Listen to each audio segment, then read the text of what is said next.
circle symbolizes unity, protection, and the infinite. It is perfect. The circle is pure magic.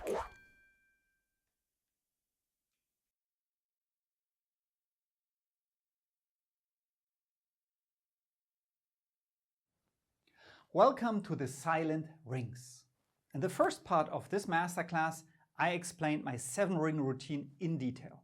But not only that, there were a lot of theoretical background information to develop a comprehensive understanding for the linking rings in general. Here in the second part, I will tell you everything about my techniques to link 2 rings absolutely without any sound. First, I will explain why the silent linking has a much stronger effect than the usual moves. You will learn plenty of possibilities and variations, and in addition, I'll also show you how you can display the key ring very convincingly.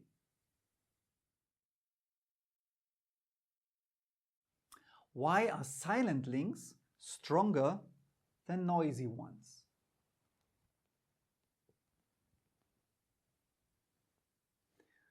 The explanation is easy.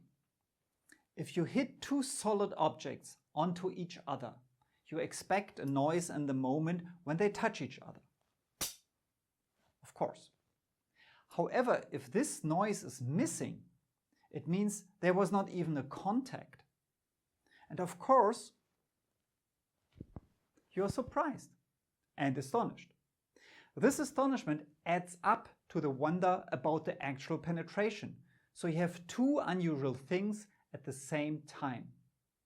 So the impact of this effect is much stronger. The silent linking can be combined with misdirection, cover movements, and can be used to support an effect delay. This way the spectator not only asks how, but also where and when the penetration took place. More questions, more amazement. I designed my complete second act of my routine without any sound. This creates a nice contrast to the first act and makes the routine more interesting to the audience. So the lack of the noise is also a dramaturgical tool to make your routine more entertaining. In order to understand my silent moves, you need to learn how to handle the rings consciously. Such a ring can be moved in 3 directions. To the side, of course, up and down, and in dead. In addition, there are the 3 axes which can be used to rotate the ring. The x-axis, the y-axis, and the z-axis. With these options, you can move any point of the ring to any point in the space. 2 of these movements are quite hard to see for an audience sitting in front of you. Harder to see than the other movements. The first is the rotation around the z-axis. You only can see the movement of my hands, but not the movement of the ring. This is an advantage in using rings instead of a heart shape or a coat hanger or other forms. The eye cannot locate a specific point in the ring. The second hard to perceive movement is in the depth. To move a ring about 2 centimeters in depth is hard to recognize. The same distance to the side is much more visible. Of course, we will use this to optimize some moves. One secret to the silent links is the 100% control about the rings. You need to be able to move a ring with one hand only in all possible directions in a very conscious and controlled way. I recommend just take a ring and move it around and check yourself. What do you move? Is it your arm? Is it your elbow? Is it your wrist? Or just the fingers to make a movement? Maybe your whole body is involved. Try all directions And later you take a second ring and move it along the other one. But be careful not to touch each other. Then you link the rings and move them inside each other. Try to keep the ring in the center of the other ring, even if you move it around, like that. If you get a feeling for that, you can display the rings very visible to the audience as linked, and there's no danger that you get any contact and also any noise.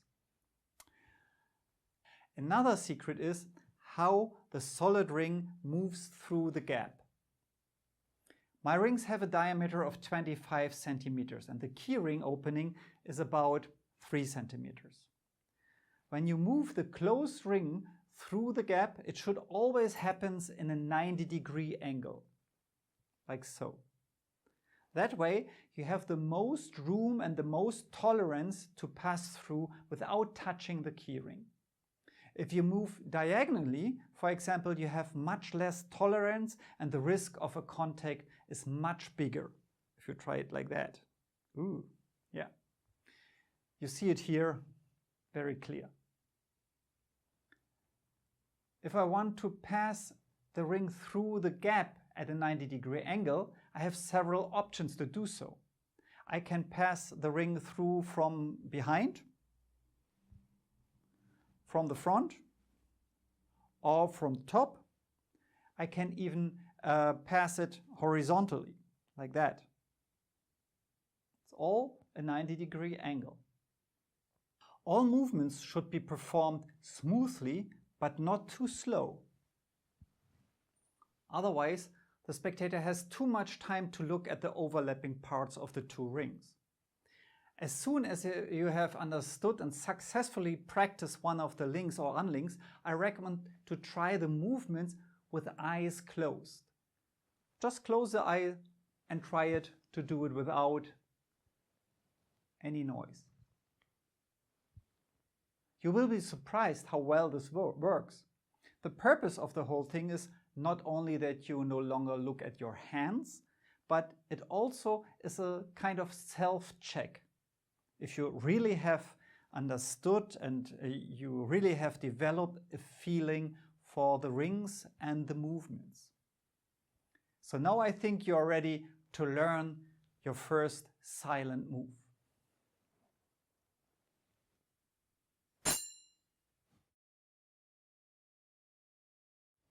The first silent link and unlink, it's a quite brief one. You just swing the rings like that, so people can get the impression that they're very linked, but they are not. This is quite quick. And to learn this, you need first to practice to swing the rings. Take a solid one in your right hand and swing them parallel to your body, like that. The motion comes out of your wrist and out of your fingers and the ring by itself. So the fingers have the ring quite loose. So here 3 fingers, thumb, first finger and middle finger are holding the ring, and you see how it swings like that. Okay. As soon as the ring at the very top position, on the highest point, you turn the ring to the front so the palm points up. So this way you can change the motion to that direction and the ring swings like that. And if it's back here at the highest point, you can turn it back so you get the first direction. And you have to practice to make the turn exactly at the highest point of the swing. That's the first practice part. The second one is you have to swing the left hand with a key ring. The key ring is held by first finger and thumb, and the gap you will have covered by the pinky, like that.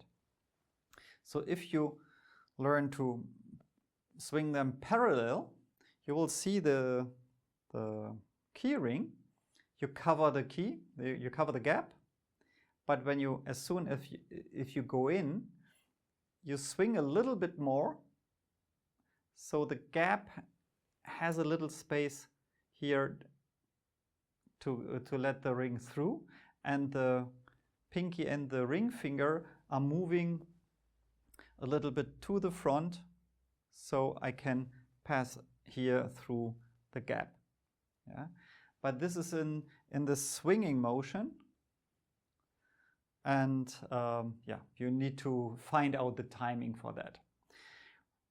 The parallel pendulum is in a distance of maybe 4 or 5 centimeters. You should swing them so they will never touch each other, so it's really silent. As soon as you are at the highest point, you can turn your hand and go through the slit like that, and then you're in and can swing it that direction and swing it the way out again. For that, when you swing it, the right hand goes a little bit more to the center. Yeah, so they are parallel and symmetrical, but now I go a little bit into the center when I bring in the rings in, so like that. And I go immediately out again, because I like that people have a doubt where they're in or where they're not in. I'm not sure. Maybe I just imagined that they were in and out. If you like that people are convinced that they are linked, of course it's possible. You just go in, let it pendle, let it swing, and go out later. So now they are sure they were connected. Or you go in and stop the motion and put it down. Now there's no doubt they're actually linked.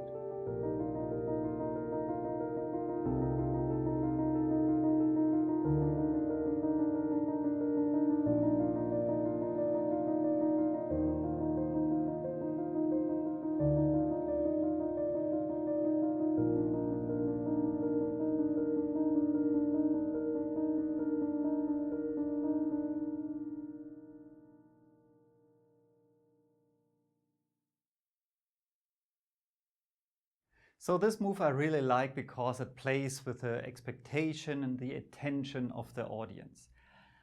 It looks like this. I do this move after the parallel pendulum, and I say, okay, let's make the illusion not that strong by making the movement less. I only swing one ring. And if I hold the other one in front, it looks like they are linked, wasn't it? No? Yeah, of course you have to optimize the perspective for everybody, then it's more convincing. This is a great second move in my routine, and yeah, it plays, as I said, with the expectation of the people. Because if I do that and just hold the other ring in front, people of course see that they are not linked and it's a bad illusion. So they smile and relax. But if they relax and smile, they cannot look and think, and they don't expect the next linking at this moment.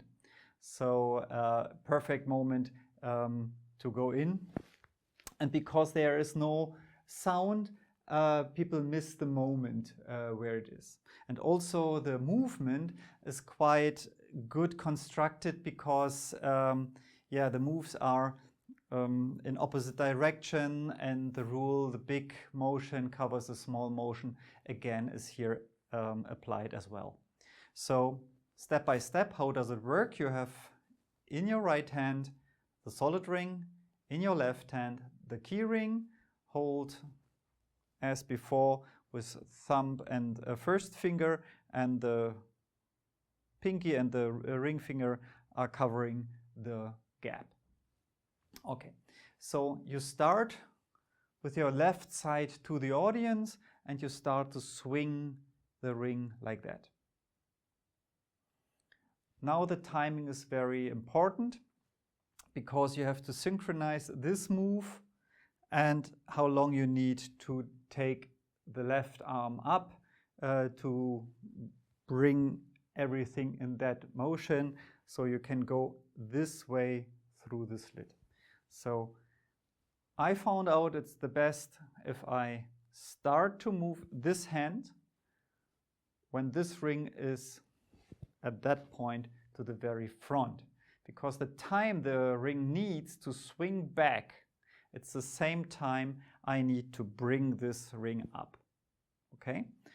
And the pinky and the ring finger go a little bit away so I can go through the slit like that. So there's a little bit space, but it's covered from the front. So if you go here, you don't see a slit. And it's in full motion.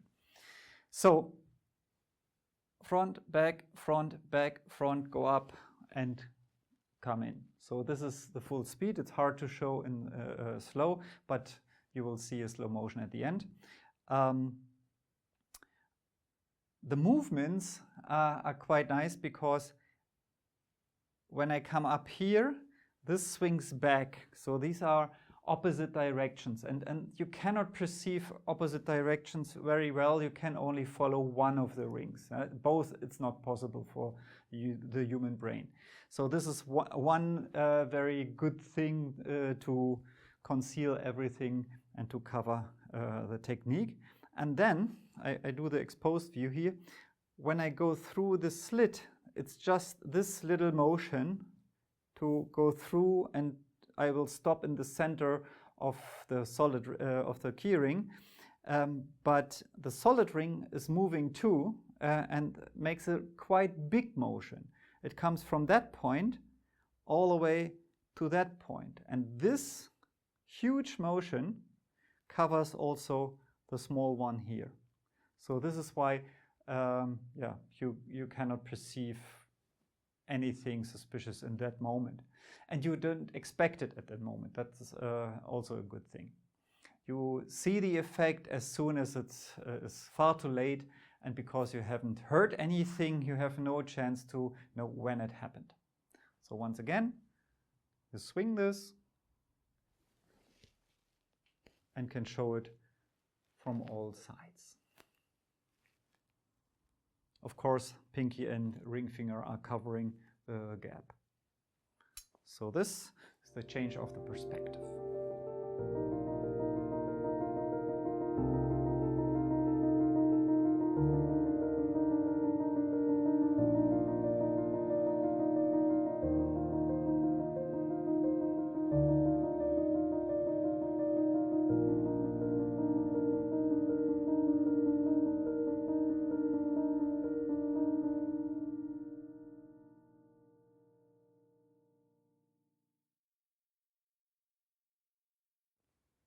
So this is the 90-degree unlink.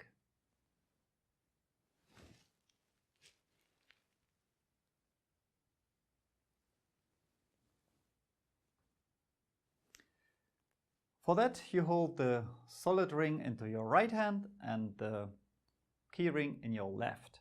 This time, the first finger is covering the gap and the middle finger is at the edge of the other side of the gap, and pinky and ring finger are holding the ring. So these three fingers are holding the ring. Here the thumb can cover the gap, but from the front he's also free to move away.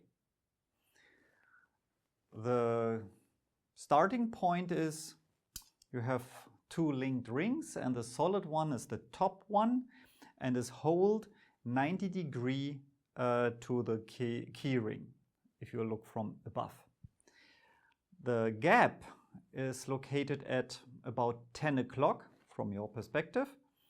And now you have three motions or three movements at the same moment or the same time. First, you turn the key ring to 12 o'clock. Second, you move both rings up, and third, you move the solid ring to the front through the gap. Yeah, so these are 3 motions at the same time. From the side, you see it looks like that. As soon as the solid ring passes through the gap, you turn it counterclockwise to the left and pull it to the right. So this is the motion. Once again, from the front and slow down, turn it to 12 o'clock, you move to the front. As soon as you pass the gap, you turn this ring, and then you go along parallel to each other to delay the unlink effect. The magical effect happens for the spectator now. Yeah. So this is because of the silence. It's also good. There's no sign when it happens again. So you're that position. You turn to the to 12 o'clock. You go to the front, and both hands go up at the same moment. So like that. That's the motion. Once again, you're 10 o'clock, the gap, you're in the center here. At that point, you come up and make all the motions at the same moment, so you can go out without any noise.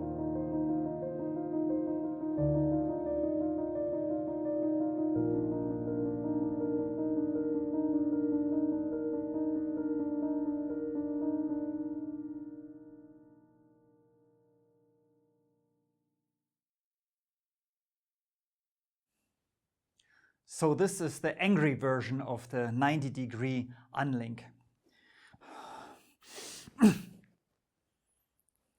It fits perfectly in a moment or in a situation when the 2 rings have linked accidentally, so without or against your will.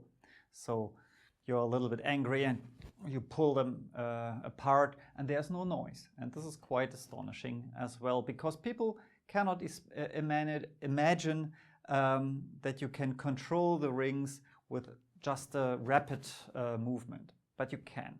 It's the same technique as the 90-degree unlink. You should do this, but if you're playing a little bit angry, you breathe in, and in this breathe in motion, you make the unlink. And you're already out. So you're now parallel to each other, and then you can rapidly move them to the side or down or whatever. So, and there's no noise. So the angry version. So this unlink is very similar to the 90-degree unlink, but the starting point is different. This time the solid ring is here, and the top one is the key ring. You hold the key ring in your left hand, as before, with the same finger position, and you take the solid one in your hand, and you do that to unlink the ring. So you see, first you have this motion around the key ring. And this motion comes out of your shoulder. Yeah, so the elbow comes up, and then you can make the 90-degree unlink by turning the key ring to 12 o'clock and bringing the solid ring to the front. And now gravity helps you to turn the ring down to come into this parallel position. From the side, you have this big motion up, and you go through like that. Once again, you come up, 12 o'clock, push it forward, and now the gravity flips it down till you're parallel, and you can go along with that. And then you can unlink wherever you like. Once again, from the front, you start this way, goes around, and you're free.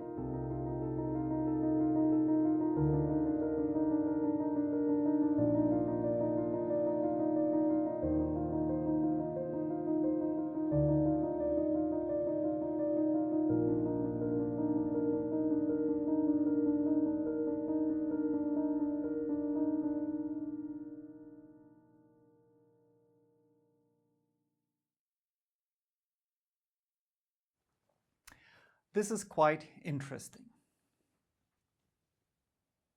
If you hold two rings like that, it's totally clear that you can see they are not linked. But if you come closer, you cannot really say if they are linked or not,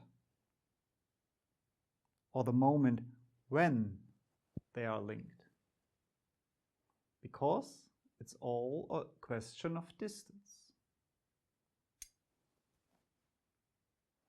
I really like this kind of linking because it's so slow, fluently, and you cannot see or hear or notice when the actual linking happens. So, and I move the rings in all directions. So I call this also a kind of 4D linking, because you have the 3 dimensions plus the moment, the time dimension as well in this linking built in. So how does it work? You have in your right hand the solid one, and the left hand you hold the key ring. But this time you hold the key ring like that, so it lays on the first finger freely, and the thumb is on top to hold it a little bit and to avoid swinging or something. But you can hold it like that and secure it like that. Okay, now imagine the audience is there. So you really see from the side how I can reduce the distance between the rings. And now when I am about 10 till 8 centimeters apart, I turn the solid ring in 2 directions at the same moment. First, I tilt it a little bit and I turn it a little bit. So to tilt it, we need a technique like that. So you put the ring on your first finger and your pinky. Yeah. So if you see it like here, and then the thumb can go on top. When the thumb is on top, you can push down and pull back. So with this motion, you can very controlled tilt the ring. Like that. Yeah. Okay, the leverage force is quite high, so you need some strength in the arm, but you need to practice that. So you can really controlled change the angle of the ring here. And the turning comes out of your wrist. So what you do is you come closer. The gap is here, so I can go through the gap. But you hear they touch at that point. So to avoid that sound here, I have to turn the ring. I have to turn the ring, so now I can go through the gap and I'm far away at the bottom. And to make this faster, I tilt it, so I'm through the gap already, you see? And then I can go till I'm in the center of the solid ring, and that point is in the center of the key ring. And I can go around, and now I can take this solid ring in my hand, so I can continue this motion till I'm at 12 o'clock where the gap is. So I can turn the rings in all possible dimensions to show that they're inside each other. Once again, from this perspective, you see I come closer, closer, closer, closer, closer. Then I turn and tilt. I go through the gap. I go through the gap here. And then I can pull the solid one a little bit backwards, so that point is in the center of the keyring, and I can turn it in all possible directions. So this is a quite nice illusion, because you really cannot see when the link is happening if you do this in a very fluent motion. So when you're in here, you start to turn your body to the audience, from the left to the front. So, and in a second I will show you some variations of this move.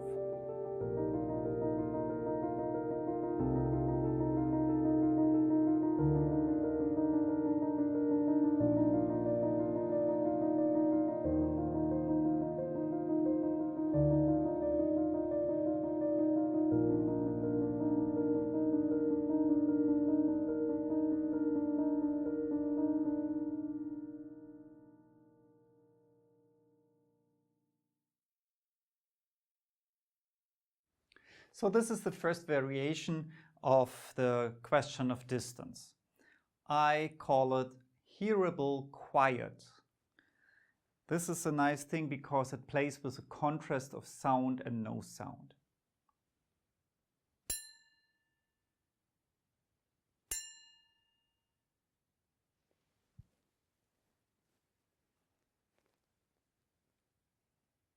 So you see, it's the same technique, but you don't reduce the distance. You have the sound first twice, and people expect a third sound, and then there's nothing, but they are linked. So the handling is quite the same, only at the beginning you hold the solid ring on your middle finger so it can create a good sound. And of course, if you have a linking ring set with a nice sound, it's better than if the sound is not that nice. But if you hold the key ring as before only on the first finger, then you have a double sound, and that's not good because the key ring doesn't sound that good as a single ring. So if I close this here with my thumb, I have a good sound, and here I have a double sound. If I take the thumb away, it's not that nice, and you don't have the full control about the key ring. So you hold the key ring like that, yeah, and you hit at that point the solid ring. And before you hit a third time, you overtake it into your the fingers are holding the solid rings, so you can turn and twist the ring so you can make the link, the actual link. So 1, 2, and then you're in, and this is hearable quiet.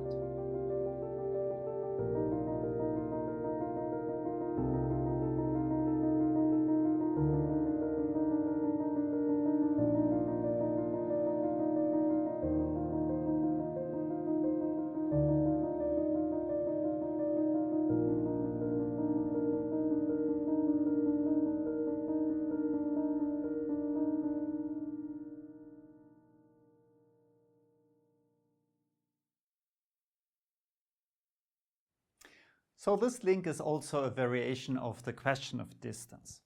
I call it the silent spiral. Looks like that.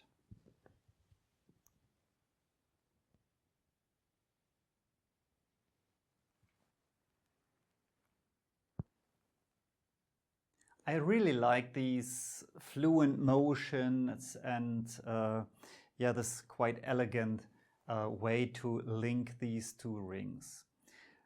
Technically, it's absolutely the same as the question of distance.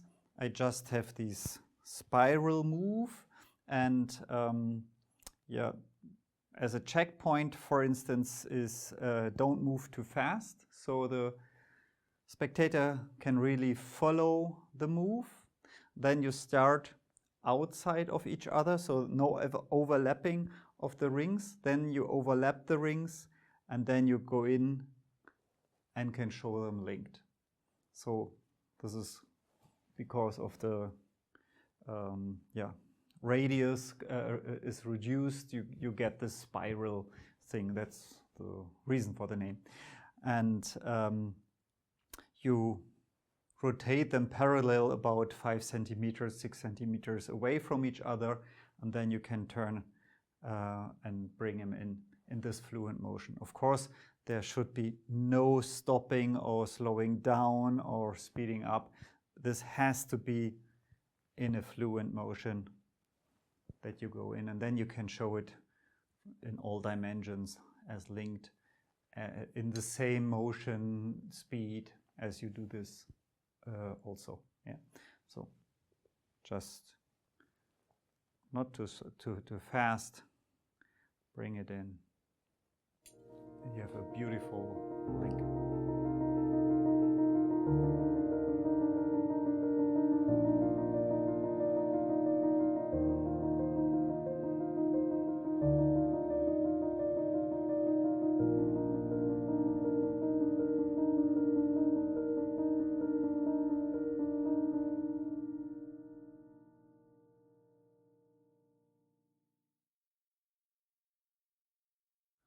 This link is also nice because of the fluent motion like that. I call it en passant. So the strength of this link is, yeah, that you have opposing motions that you cannot follow both at the same time. So you have to decide which hand you watch when you go in as a spectator. You start with the key ring in your left hand in this position. The first finger is covering the gap, and the thumb can cover this and can go back, and you're free to move the first finger. So the 3 fingers here are holding the key ring.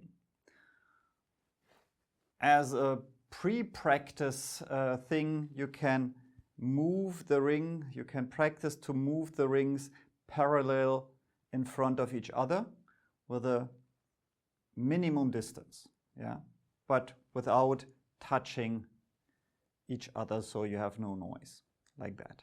Practice that and do this quite slow. The strength of this move is the fluent, slow motion. And if you like to link them, the solid ring comes from the top, the key ring comes from the bottom, and the gap is about 11 o'clock, and they move both. That's very important. You have to practice this, because you tend to stop the key ring or the other ring during the trick technique, during the passing through the gap. So this is the difficult part of it, to really have both in motion. So, and if you come closer, as soon as they overlap and you bring the key ring up, you turn the key ring so the gap is at 11:30 about. And as soon as they overlap, you tilt the solid ring a little bit to the front. So you come here and you tilt the ring. That avoids that they touch each other at that point. Yeah. So you come from the top, the first finger is moving a little bit to the front, so it makes space a little bit here. So if I come down and I tilt this to the front, so here I have more space, and there the ring can pass the gap with quite a lot tolerance to the side, so there is no danger of a noise. Okay, from the front it moves like that, slowly down. And of course it's very important that you don't change the speed of the rings during the passage through the gap. So both rings are in motion, and you stop and put it silently into the other one. So and that is a quite elegant way to link two rings.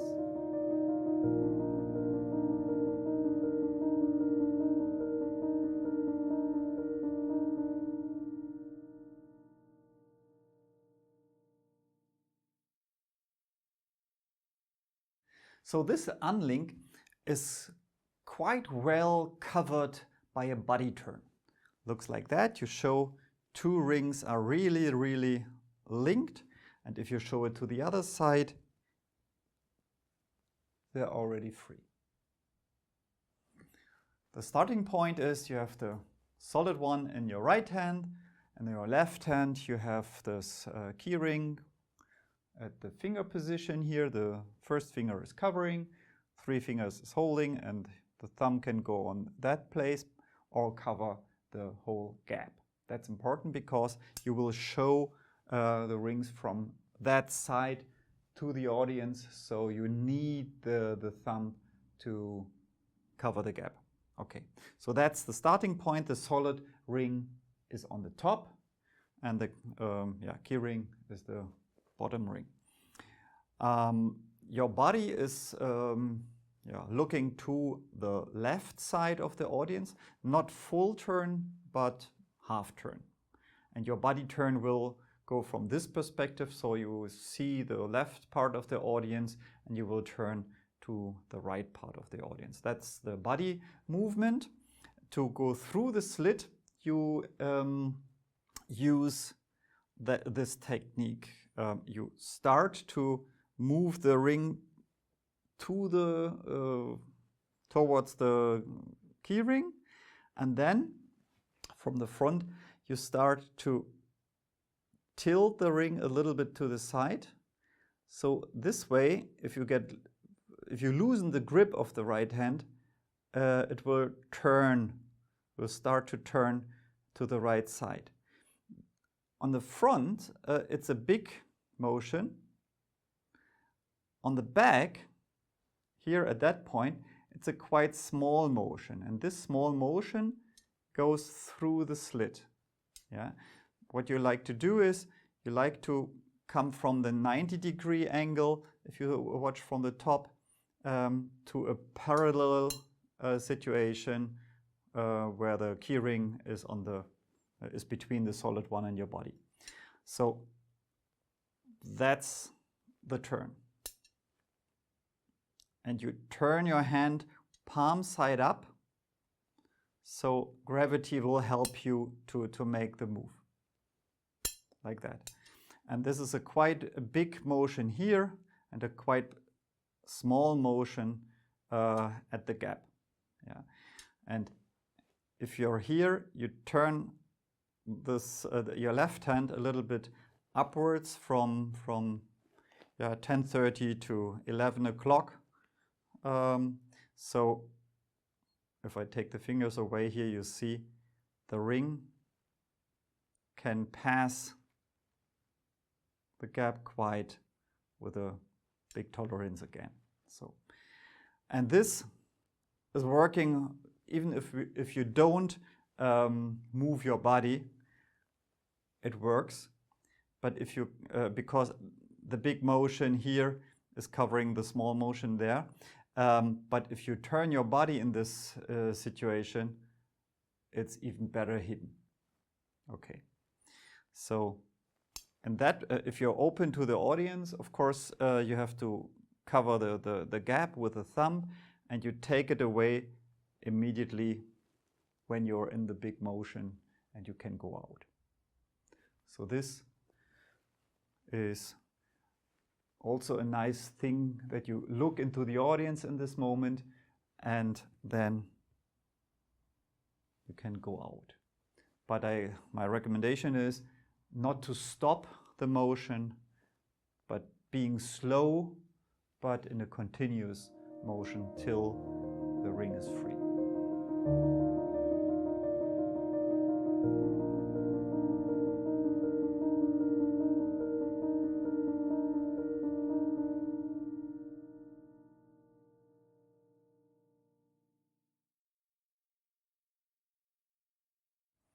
The Tai Chi move is a combination of the two links from the previous chapters in one fluent motion.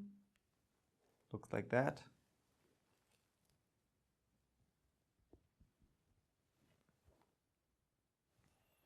And it's quite nice to have this in one motion. So very important here is that you give the people enough time to realize that the rings were linked.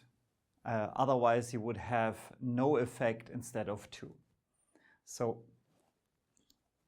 first you make this en passant move, but then I go up to the left with my left hand, so I have more time to let the ring turn around and go through the slit again, and I'm free.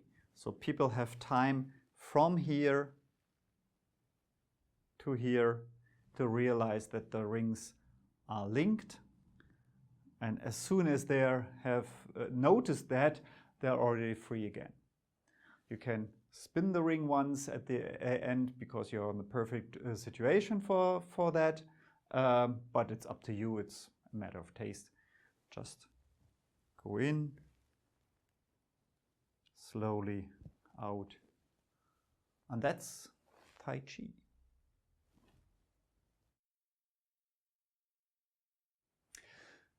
So this link I really love. First of all, I have to find the weak spot. The first one is here, the second one is there, and if I hit both weak spots onto each other, there's nothing to hear. Isn't that great? I love this silent crash link. It is one of the most powerful and magical links, I think, and it was one of the first ones I developed when I started to create silent moves. And the great thing on that is that the full attention of the audience is at the point and at the moment when it happens. So there's no surprise, no misdirection that people could feel. They really have the control about the situation. At least that's what they think. And it happens so much. First of all, you start with the keyring in your left and the solid one in the right hand. The keyring is here, covered with a standard grip. 3 fingers are holding the keyring, and thumb and first finger are free to cover and cover the gap like that. So I start always with a fake search to locate the weak spot at 6 o'clock, and then I find the other weak spot at 12 o'clock in the solid ring. Then I go in position and I swing the ring twice. That creates a tension, a suspense in the audience. And in this moment, you feel and you hear if you have the full attention of the full audience, because at that moment, it should be absolutely quiet. If you overdo this, it can create a laugh. And it's very important that you wait till the laugh is over and again it's quiet before you make the magical effect, since otherwise you will lose a lot of power of the effect. That would be a pity. So wait till everybody is really quiet and then you go through. How does it work? There are many moves at the same moment. First, you have to turn the gap from 10 o'clock to 12 o'clock. And if you hit the ring from the bottom, you have to pull it a little bit back, the solid ring, so it goes along the key ring, like that, yeah, without hitting it, of course. And emotion in the depth is almost not to be seen, cannot be perceived for the audience. If I am here or there, there's a very small movement for you. And this movement is also not that good to see in the ring. Okay, you see it in the hand, but it's all covered by the swinging motion. And because you swing with the whole body, yeah, you take the power for the swing from the whole body and not only from the arm. This makes it totally logical and natural to go with the left hand down also. And if you go down, it's also natural that you turn this hand so the gap ends up at 12 o'clock. So if you're here, normally you're a little bit turned to the right, but I show it now from the front. You're here, you go down, and if you come up, you can go through the slit. Yeah, the first finger goes a little bit away, and from the side you see, if I come up, I turn this to the top, I go behind the bottom part of the ring, but if I come up, it goes through the slit, and when I'm here, I'm in the center of the solid ring here and the center of the key ring there. So this motion brings the rings together, and if I'm up in the upgoing motion, I turn the ring from 12 o'clock back to 10 o'clock. So it happens at the place that people cannot imagine that you go through here in this rapid motion. So again, you turn a little bit to the side, you build up the tension, and then you go through. I really love this silent crash link.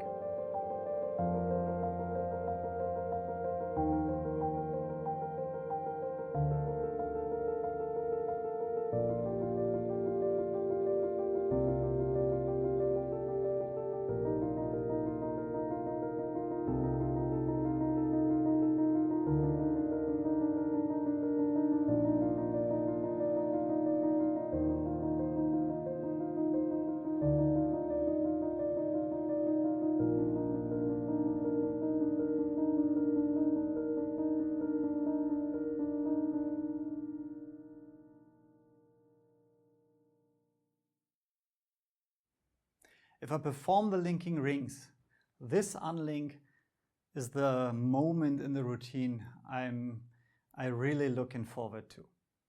Because you show two linked rings and you show the place where it will happen and it simply falls through. Isn't that great? I call this unlink Isaac Newton. I have no idea who came up with dropping the key ring through a solid ring concept first. I saw it on a linking ring video of Alexander de Kova, but I had smaller rings and the handling was different, so the distance that the keyring has to fall was much shorter. So I had to come up with a different handling. So actually what happens is you hold the rings like that and the key ring falls through the solid one and then you catch it here. It sounds dangerous, it sounds difficult, but actually it's not that hard as you think. If you have enough points to adjust your how you hold the rings, and the handling I came up with is like that. You hold the key ring in your right hand this time, in the center, in the middle of the hand. So first finger and thumb takes it, and all the other fingers are around. So now you take the bottom solid ring and you lift it up, and then you turn it around, so it's the top one now. At 12 o'clock of the solid ring, you put into the root of the first finger. So you stretch the first finger and you put it here inside, and you take the key ring with thumb and first finger of your right hand again.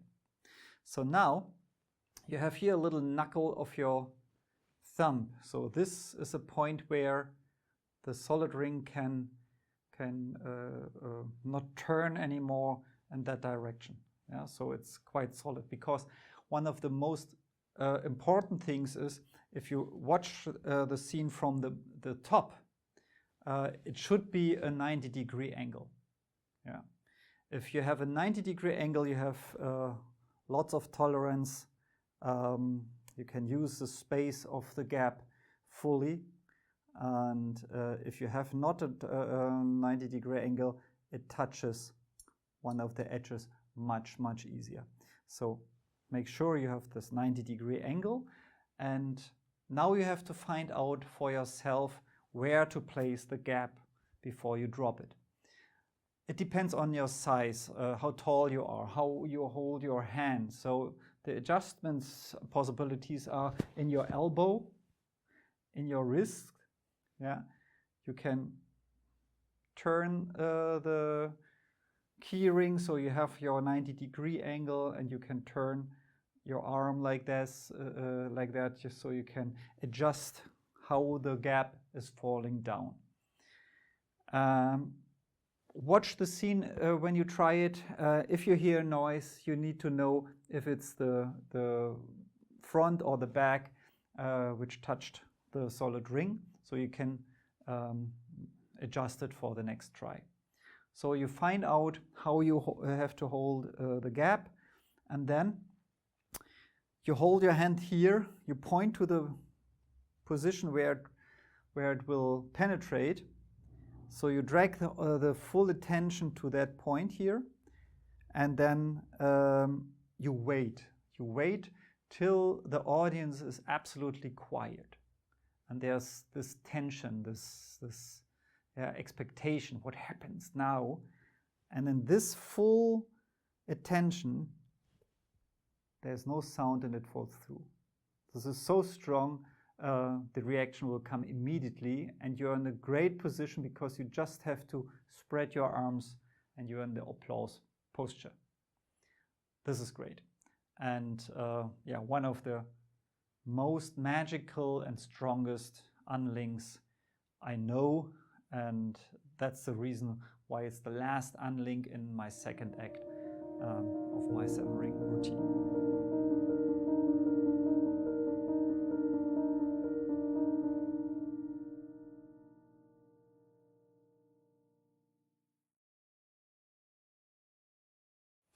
This is Catch Me If You Can. It's a quite strong link, and it looks quite difficult. But I think with a little bit of practice, you can master that, because we are used to throw and catch things, and our brain calculates exactly the point when we see it here, where it will end up if we have to catch it. So in this special situation, you have to catch the ring with both hands. I mean, you have to catch it with your right hand, the ring by itself, and here you have to position the key ring exactly at the point where you will catch it with your right hand. So our brain, it's possible for our brain to calculate that point in advance. Of course, this is an unconscious thing, so you don't really think about that. And the posture of your key ring, the gap is hold like that, as before, so you can open it up so the ring can pass through. You turn your body to the right, so your left side is pointing to the audience, so this motion is not that visible, and if the gap is visible, they cannot see it because you have turned your body. And then you just throw and catch. Cellini describes in his book, The Royal Touch, to make it like that. So he catches the ring before he's in, and then he guides it into the ring. I think it's not that strong because you have a stop move. I think it's much better to throw it and catch it inside the ring and immediately freeze the move. And then after a small pause, you place it inside and you're in. So this is Catch Me If You Can. Try it, practice it, it's fun.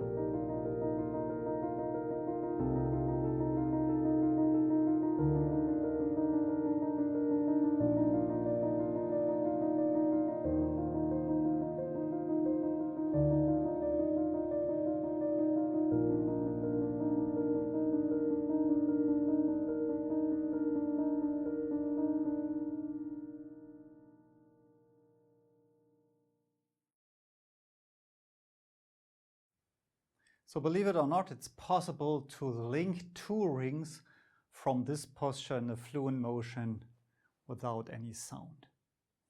It's very fast, but precise. So I call this swing in from the left, because the next chapter you will see swing in from the right. But this is swing in from the left because you have the gap on the left side. On the right side you have the solid ring, and the gap is placed on the pinky and the ring finger. You can see here. So and here you have the thumb. You bend the fingers a little bit so you can conceal them, the gap, and the same here. So it's kind of applause posture here, like that. And what you do now is you swing in this key ring in that direction. So it comes vertical,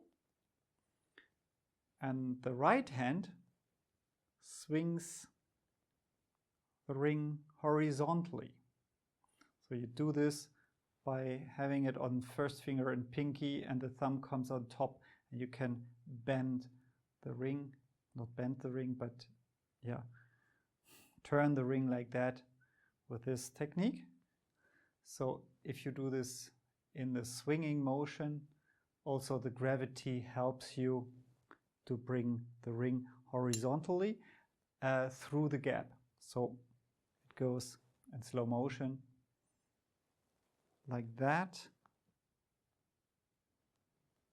That's the motion. So once again, you start like this.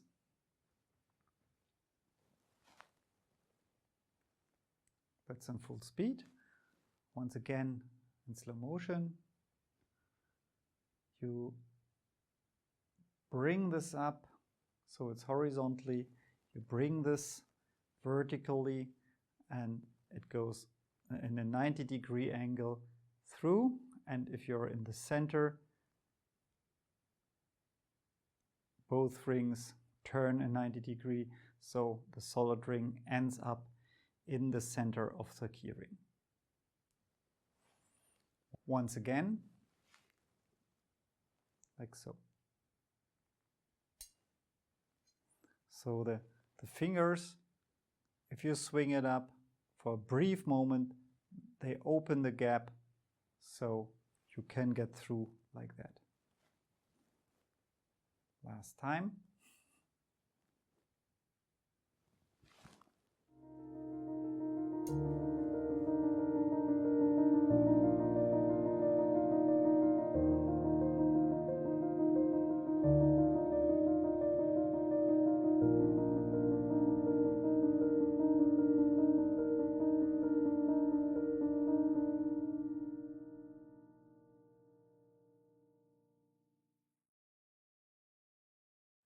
This link looks quite similar to the previous one. You swing the rings together, like so. But this time, you have the key ring in your right hand. This is why I call it swing in right.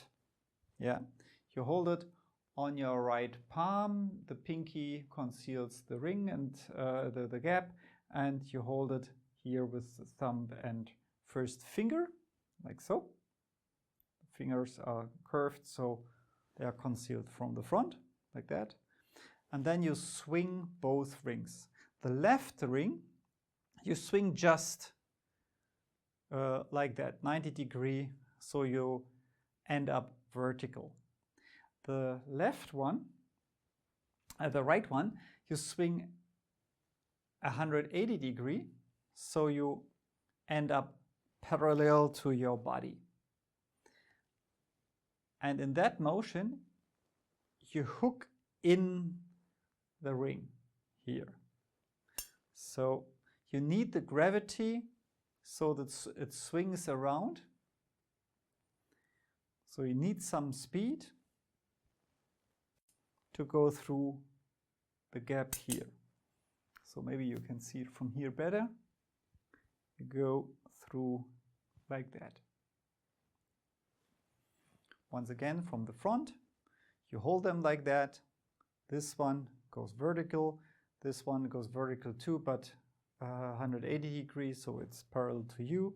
So you have at the end a 90-degree angle to each other, and you go in at that place.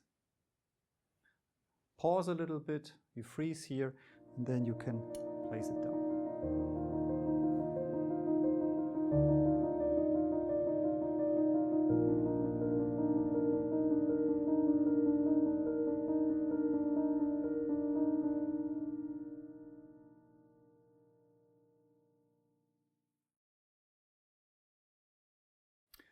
This is a kind of casual, easygoing link like that. Oh, I call it the rotation link. Guess why? Because you rotate the ring, but not only around the first finger, you rotate it also around all the fingers. So practice this first, that you have a controlled way to rotate the ring like that, and you should avoid that the ring is wobbling around, so it should be straight. Then it's easier to go through the gap. And left hand, you have, as often, the key ring hold with the 3 fingers, so the thumb and the first finger are free to open and close, like that. And then you throw the ring and you can rotate it inside the other one. So one control point here is if you rotate it, you pull back your hand a little bit Otherwise, the danger is high that the ring touches the key ring because it rotates too far, and then there is no space anymore. So if you pull it back, you have more tolerance where you have no sound. Yeah. So once again here from the exposed view, like so. Once again, you can first throw it, rotate it, and slowly turn to the audience so they can discover they are linked.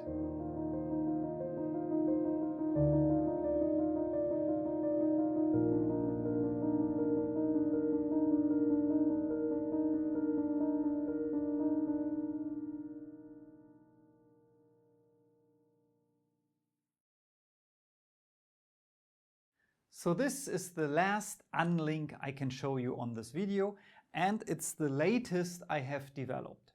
I call this unlink the 270-degree unlink. Looks like that. You have two linked rings, and you take it easily out. Again, you have the key ring in your left hand, so you can set free the gap like that, or you open it like that here. The solid ring is inside on the bottom, and you start this move by taking the ring and lifting it. But you take it from the front and you hold the rings a little bit aside to the left side of yourself, so you easily can access the ring here at the bottom from the front. Yeah, because if it's in front of you, that looks awkward. So you are here, so you easily, naturally can take it, you lift it up, and now you tilt the ring a little bit to you, yeah, with this push like that. So because if you tilt the ring, you can rotate the ring 180 degrees around the key ring like that. So there's no noise. But you not only rotate it 180 degrees, the wrist completes this turn with another 90 degrees, and then you can go with this 90 degrees through the gap. So it's from here, tilt, turn 270 degrees till the rings are parallel to each other, and you can slide out like that. So once again, from here, like that. Of course, you cover the gap, so it looks for the audience like so. You show the rings, you lift it up, and you slide out. That's the 270-degree unlink.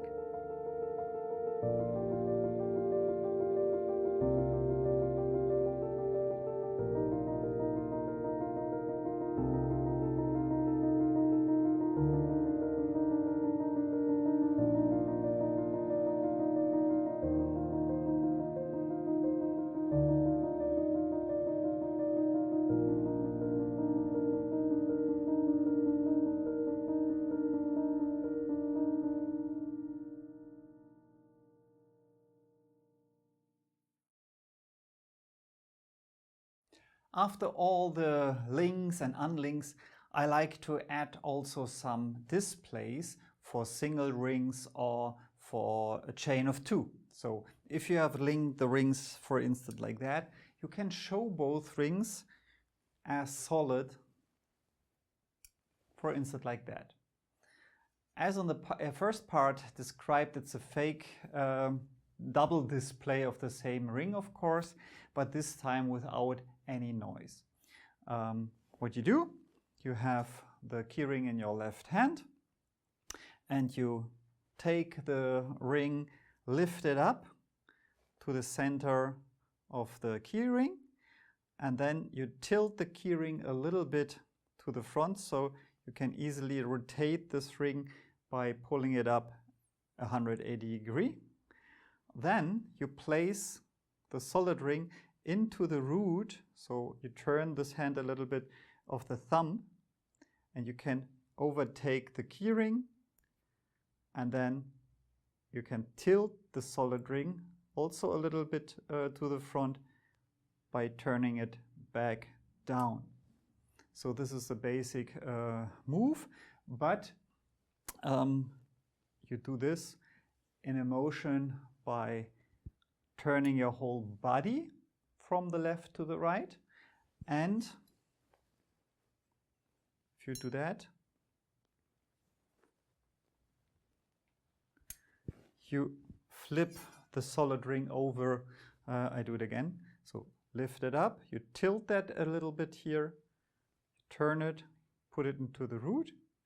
Now the hand comes here around to take the key ring, and I can tilt this a little bit so I can turn both rings to place it down. Or you have this ring and you flap it down. So this is a fake display of the same of two rings. So people think you have shown both rings, but without any noise.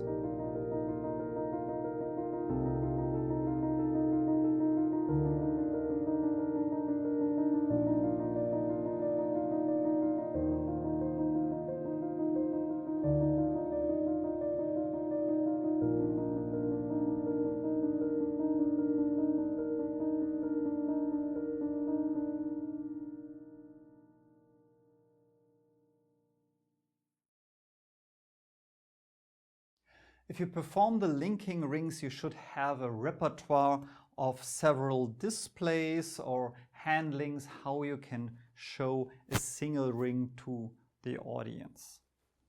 Yeah, you can have throws or turns or something like that. It's always important that you handle a normal ring as elegant or as easy as the key ring. So the move that I'm going to show you in the next chapters are all possible with the key ring. And if you're a little bit skeptic, yes, it was the key ring. So let's start with a very easy display, the twist around the finger. It's quite easy. You hold the ring so the gap is at the root of the fingers of the hand, and you stretch the first finger because it will rotate around the first finger. Yeah, you give it a kick, a move to the front, and it will rotate around the first finger. Make sure that you start far away from the gap so there's enough material that can rotate around the finger, because if you start here and you rotate, the ring will fly away. So hold it like that, rotate it around, catch it, so the gap will end up in the center of the hand, and you're safe. Quite cool.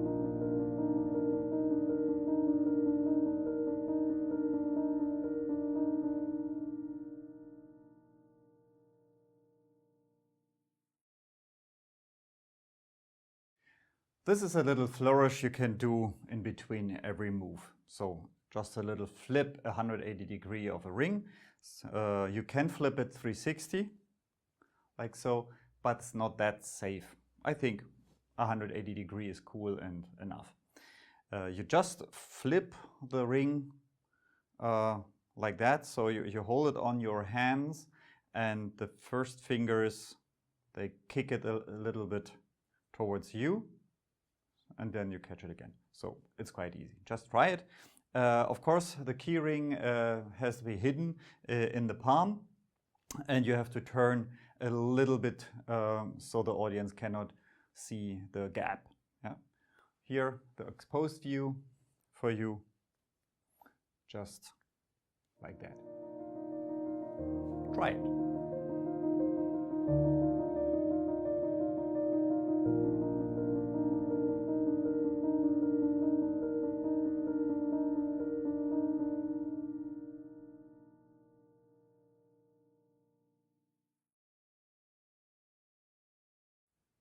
The next move is the most difficult on the whole video.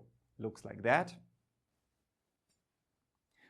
You throw a ring into the air and you have to catch it. Why it's the most difficult one? Because it's the key ring. You have to throw it in a way so it turns 720 degrees and you catch it at the gap. And this you need to practice. So if you like to do this, you hold it like in the rotation flip here in this move. The first finger is in the front and then you throw it and catch it exactly when it turned 2 times. So I confess, this is difficult. You need to be brave to do it, but just try it. It's a good sign if you have a good feeling how you handle the rings.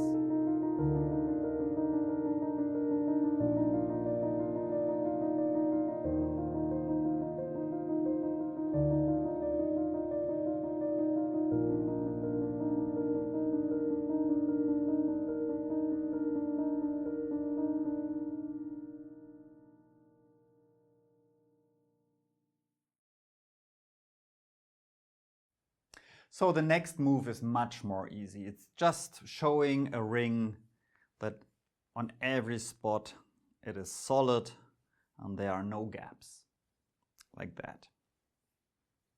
Of course, you pretend to do this. In fact, you have the keyring gap in your left hand and you slide along the ring like that. But it simulates the move that you take it here and the right hand takes it, rotates it, and it slides through the left hand. That's the move that you simulate, right? And it should look exactly the same if you slide along the ring. You can control by yourself if this looks convincing. When you take a solid ring and rotate them for real, and then you do the move, and there should be no difference if you rotate or move it. If you make a video of yourself doing the move and you cannot see if you make the move or you do it for real, then it's good.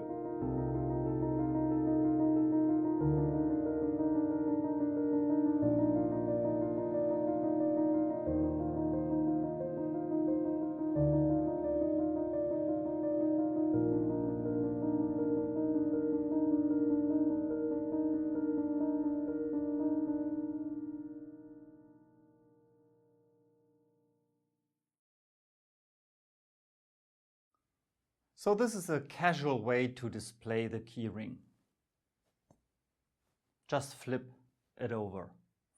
At the same moment, you transfer the gap from the left hand into the right hand. You hold the whole ring horizontally to the audience, and the right hand gives a kick to the top. Yeah, so upward. So it can flip over into the other hand. So it turns 180 degrees like that. So the gap will go the bottom way because people tend to follow something that goes up more than something that goes down. So it's better if you turn it like that, not like that. Yeah, so don't kick the gap. Kick the opposite part of the ring. So maybe you stretch your first finger a little bit so you have more grip here, and then it will land automatically in the right hand, the gap. So if you do this casually, it's a quite cool move.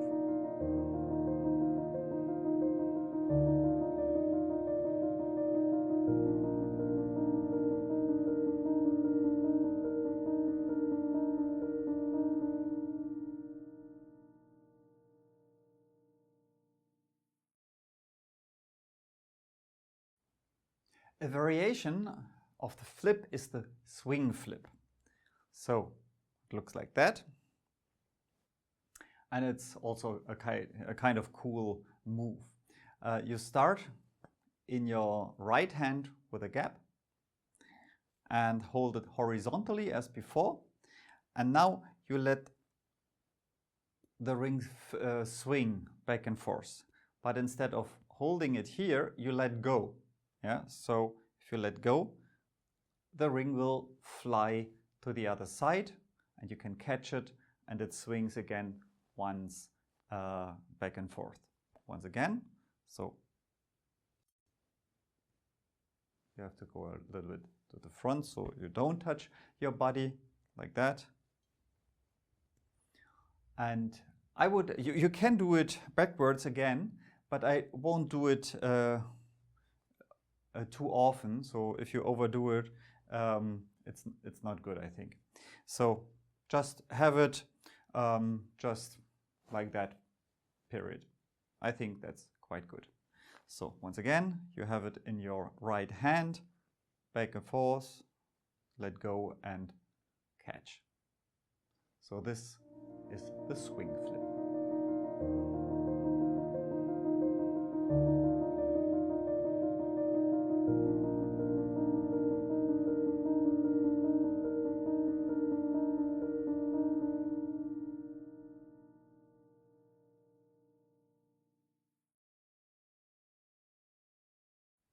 So this is another little sequence how you can display the keyring.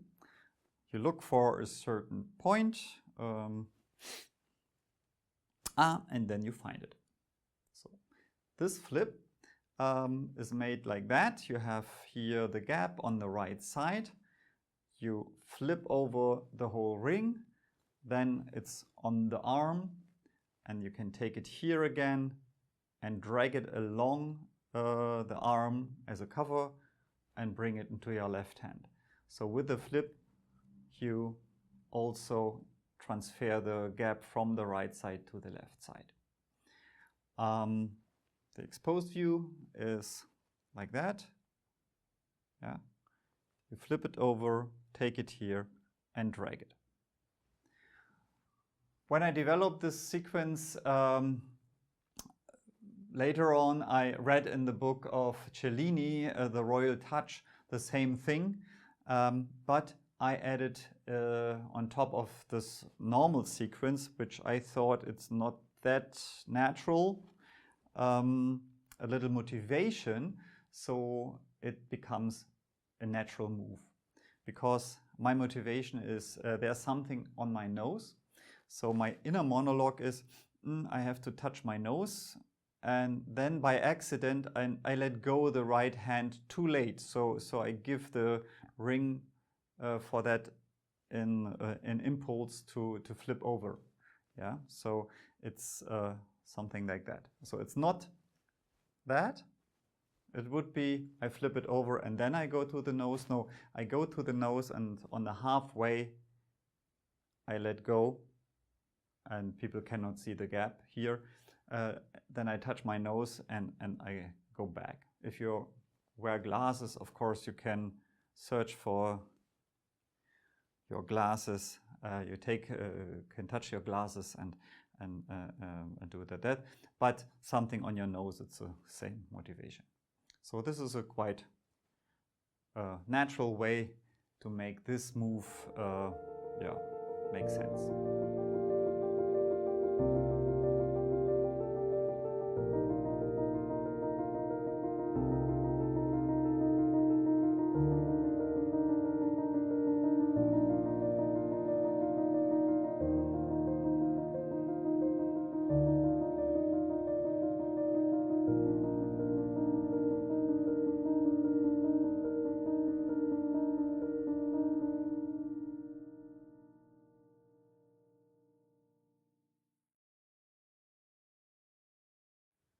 So this is the last thing I can show you how you can handle the key ring.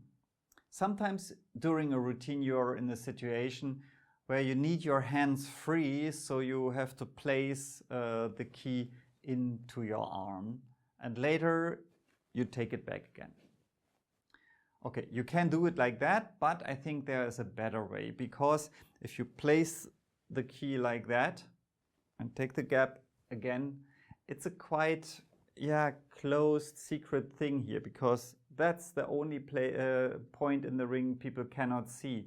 And if you need to fumble around to take it back, it could drag the attention that this is an important point. And it's not that easy to take a ring from here because of the fabric of the shirt or the jacket, or maybe, you have to cover the gap before you start to move. So I think it's more natural, more easy, more open if you place it the ring like that, and if you take it again, you take it like that. So the difference is that you have the gap in the hand, in the same hand and arm where you place it down. On the other side, you would have it in your right hand and place it on the left arm, but here you have the key ring gap on the left hand, and you drag it down, and by covering it with the arm, you can place it on your elbow here. And the same way back, you can drag it back into your hand under full cover of the arm. I show this from the exposed view quite clearly. You can see it drags down, and it's much easier to take a ring here than there in the fabric. So just take it and drag it along the arm till it lands in your fingers. So this is, I think, in my opinion, a better way to place a ring on the arm. Now pick up a keyring and play along with it, play around with the keyring. I'm pretty sure you will find your personal sequence that fits to you, and maybe you come up with new ideas, with new ways to handle the keyring. Would be great. Just try it and play around with it. I think you will have fun.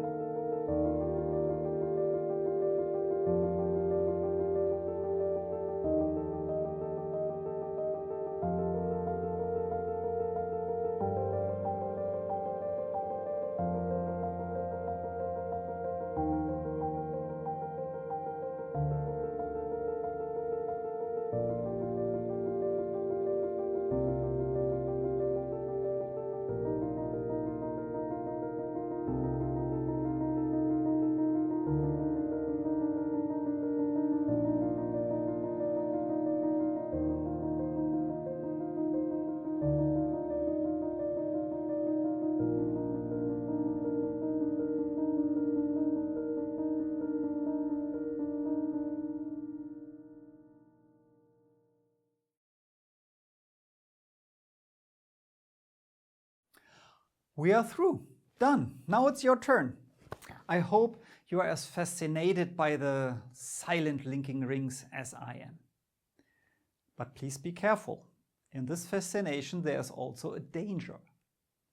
I hope you don't think about a complete silent routine now, because only if the silent contrasts with the noise, it can develop its full power. In the first part of the video you saw, I use the sound in the first and the third act of my routine. This way the silence can stand out in the second act. And of course, I also try to avoid unnecessary clattering of the rings in the first and third act, because the clattering is just annoying and shows a kind of lack of control. I totally can understand if you want to do as many silent moves as possible now, but please keep in mind, more is not automatically better. You have to really carefully select which moves fit into your routine. A repetition of the same magic effect over and over again, no matter if you perform the rings or an ambitious card routine or any other multi-phase routines, need a reason, it needs a motivation for this repetition. If the reason is missing, then it gets boring very fast and the spectator or the audience lose interest. So If you have watched this whole video up to this point, and apparently you have, I would like to thank you. Thank you very much for your time. Thank you for your interest in my linking rings and my thoughts. I really hope I could help you. I'm always happy about feedback and about suggestions what I can do better, since this is hopefully not the last tutorial video I can share with you. Please share your thoughts with me. Write me an email. And now I wish you a lot of fun and great success with your new linking rings.